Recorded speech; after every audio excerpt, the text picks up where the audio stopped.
Com, on the AM 560 mobile app, on your Alexa-powered smart speaker, and on TuneIn, iHeart, and on Odyssey. Now, from the Signature Bank Studios. This is Chicago's Morning Answer with Dan Proft and Amy Jacobson on AM 560. The Answer.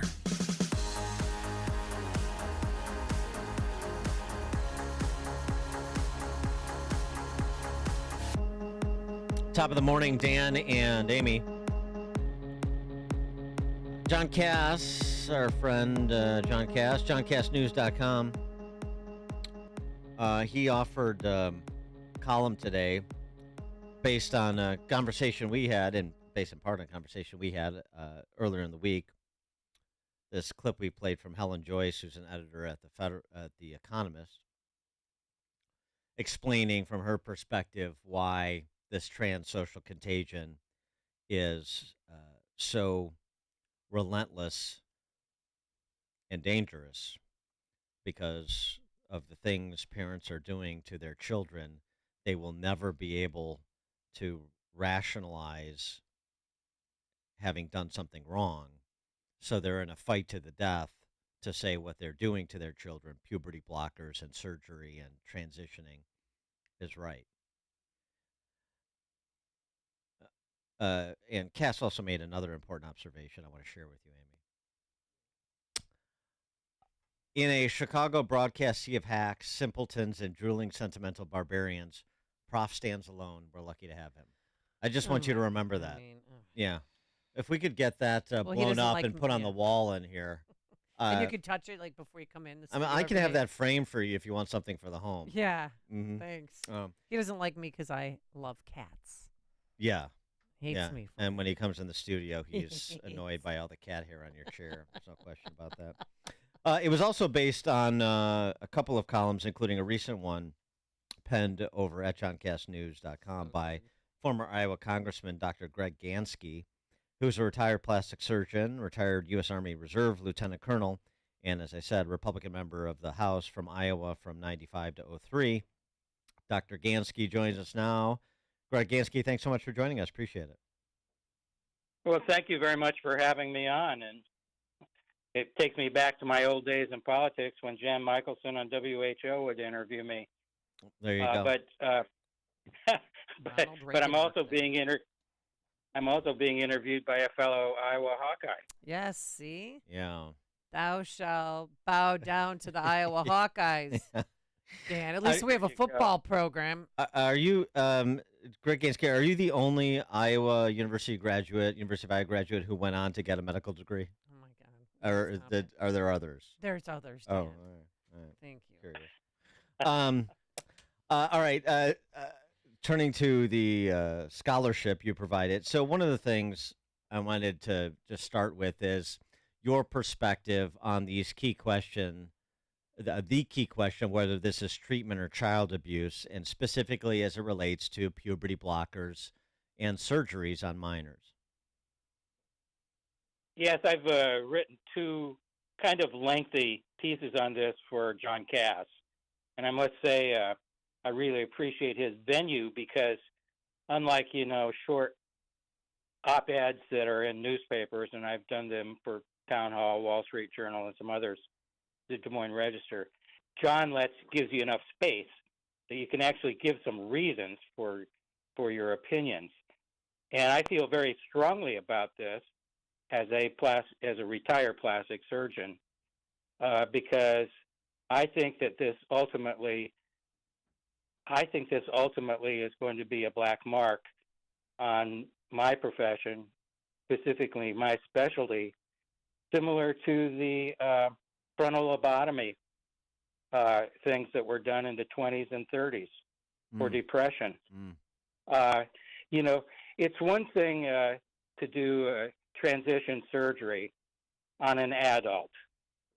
Okay, they've lived with their gender dysphoria for quite a while. They're old enough to make a decision.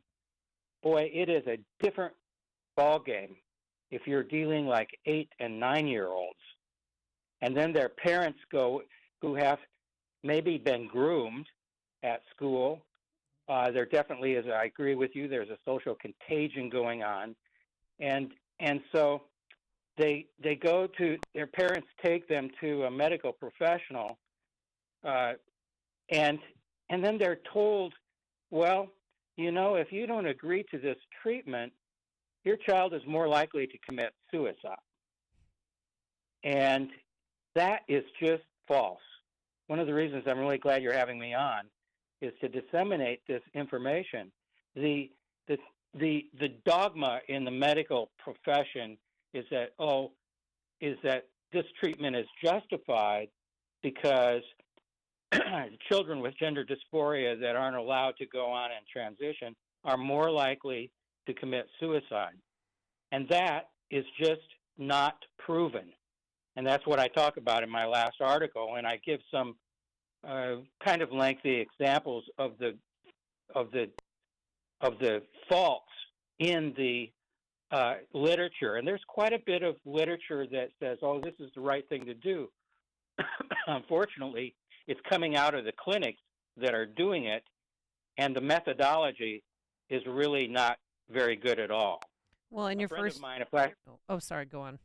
Go ahead. Well, in your first article, is it science or child abuse? You talked about what you experienced in 1976. Can you walk us through that story when you cared for a patient who had undergone female to male genitalia surgery? Yeah, I mean, I'm old enough that I remember there were a couple universities, Johns Hopkins and Stanford, that started gender surgery programs. And after they followed these patients for quite a while, Johns Hopkins at least decided to stop it because they weren't making, in the long run, they weren't making their patients happy. But back in '76, I was taking care of a patient at Denver General in my internship who had undergone that type of surgery at a clinic in southern Colorado. It was one of the few places that was doing this. And I just felt so sorry for the person because he was such an unhappy, she was such an unhappy person, a patient, and was really, I would say, the surgery was mutilating. And that was sort of my first experience. In practice, I would have patients phone my office to see if I did that type of surgery, and I referred them on to other medical centers because I think that these patients, these people, have a lot of underlying mental illness going on, depression, other things, and they need intensive psychiatric counseling and care. The problem that we're seeing with these gender clinics, and this has just it's just increased by 1,000%. And I'll have to tell you that money is at the root of some of this. The problem is that there's an inherent bias going on in the treatment. There was a spokesperson for Vanderbilt's gender program who actually bragged about how much money they were making off these sex change treatments. And of course, that kind of blew the lid off. But I have a friend who was at a major Midwestern university medical school. In the last few years of his practice, it was a major part of his income. He had done 150 double mastectomies for young girls, teenage girls, minors, in the last few years before he retired. And the thing is that when it isn't covered by insurance, you can charge whatever you want. But and a lot of these people are desperate. So surgeons were making 5 times the amount of money that they would for that type of procedure for, say, a woman who had breast cancer. But it seems to me there's a fundamental institutional problem in the field of medicine that maybe was not present when you started practicing. You mentioned people need psychiatric treatment, sure, but all the professional associations are cheerleaders for puberty blockers and these surgeries and gender identity politics. The American Psychiatric Association, the American Pediatric Association, the AMA, the medical schools are teaching this now. So the corruption in the medical field, both in the educational institutions and the professional associations, that's a huge hurdle to clear, isn't it? Yeah, it is. And my my recent article in Cass addresses that issue some. And so that the problem is that when the state laws that are banning this type of treatment in minors, when they are taken to court, then the plaintiffs, like the ACLU and others, Bring in the experts. bring in the experts. Right. And so the judges say, well, who am I to say? You know, the major medical associations are in favor of this. Again, I would point out the conflict of interest that they have, and also the fact that a lot of these, the leadership in these medical organizations come from academic centers that have these programs going on. Mm-hmm. And you know, if they, I know from other doctors that who have similar concerns to mine, that if they who are in academic programs, that they fear that if they challenge this, they could lose their jobs. They could be called transphobes, you know. Mm-hmm. And so it happens not just in other areas, but in medicine too. I would also point out that the AMA, which is headquartered there in Chicago, has a real conflict of interest because their major concern, legislative concern, is to protect their monopoly on the CPT codes. Yeah, And right. they make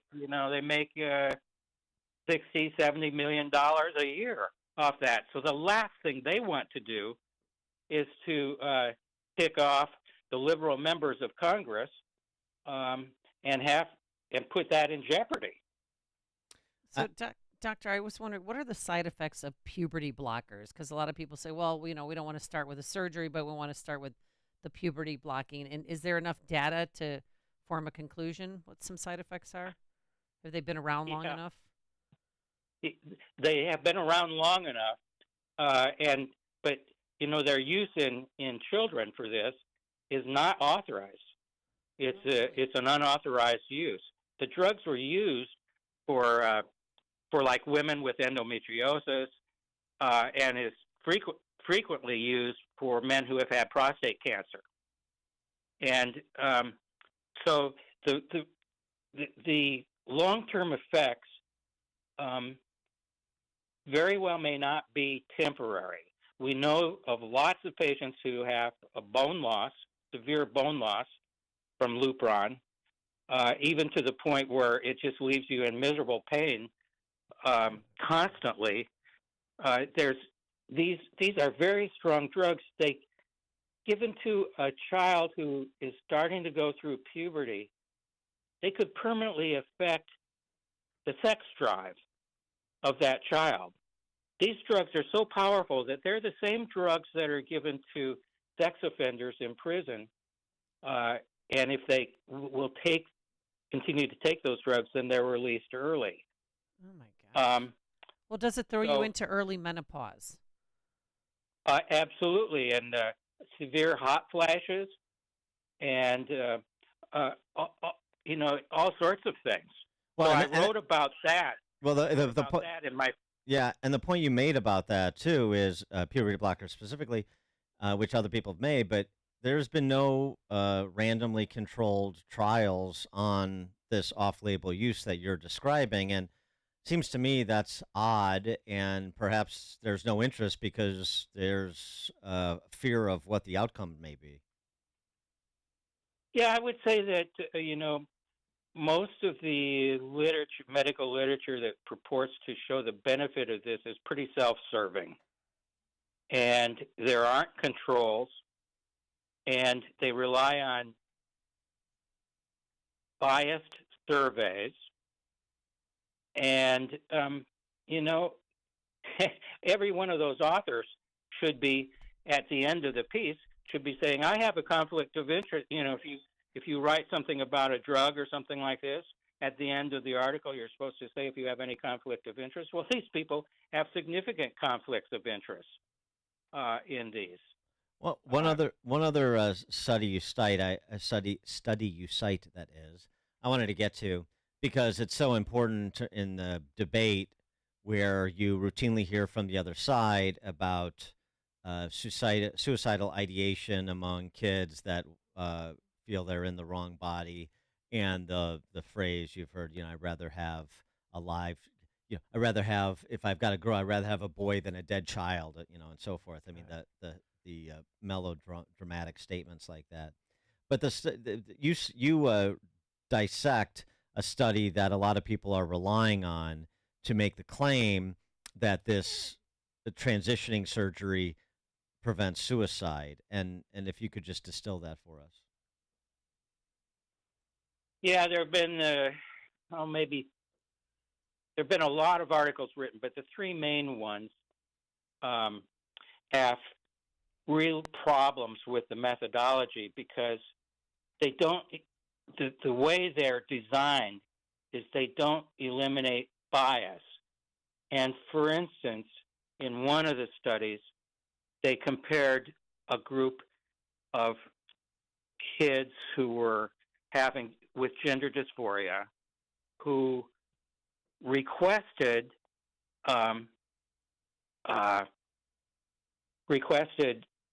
treatment with these drugs, and compared it to a group that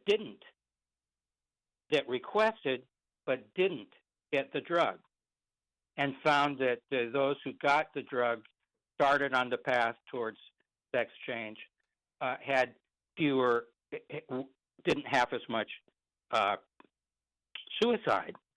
Well, what they don't describe then is what were the reasons for the group that wanted the drug but didn't get it. And they don't tell you what the mental status was.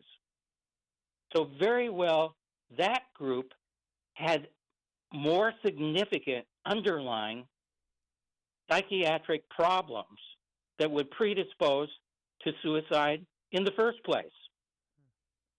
So the group that requested but got the drug may have been mentally more stable to begin with. It's that type of problem with these studies that I wanted to highlight in my John Cass article. Yeah, I think coming out of COVID, too, there's a lot more skepticism and perhaps more working knowledge of studies, too, that they don't end the debate. They just enhance the debate. At best, they enhance the debate. He is Dr. Greg Ganske, retired plastic surgeon, retired U.S. Army Reserve Lieutenant Colonel from Iowa, where he served as a Republican member of the House for 8 years from 95 to 2003. Do check out his op-eds we were discussing at johncassnews.com. Dr. Greg Ganske, thanks so much for joining us. Appreciate it. Hey, thank you for having me on. I think that what you're doing is really important, that people, especially parents, who are being faced with this difficult decision, when they're being told by their doctors, well, if you don't proceed with this, your child may commit suicide, they should know that that is not a proven fact. Okay. All right. Thank you so much, Doctor. Go Hawkeyes. Appreciate you. Hey, yes. All right. We'll get Dan you. over sometime. Yeah, right. And he joined us on our turnkey.pro answer line. You've made the switch, and it feels so